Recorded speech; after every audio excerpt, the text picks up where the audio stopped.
હટાણે લખે છે તો આપણે લખવું જોઈએ અને ત્યાંથી હું ગયો રામપરા અને આઈમાન કીધું કે માં હા પેલા બધા લખતા એમાં હટાણે લખાય તો કે કાલ લખવા માંડીએ ને લખાઈ જાય મારી માં રામપરા વાળીએ થાપો મારીને કીધું ને પછી શરૂઆત થઈ આજે દુનિયા આખી સાંભળે છે એટલા માટે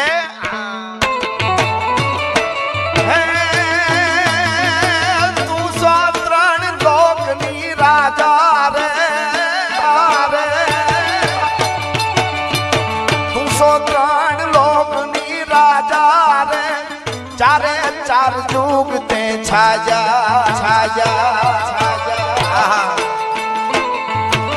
તારા સબ રૂપ નિત તાજા વાહ વાળી પરમાણ તે ગાયા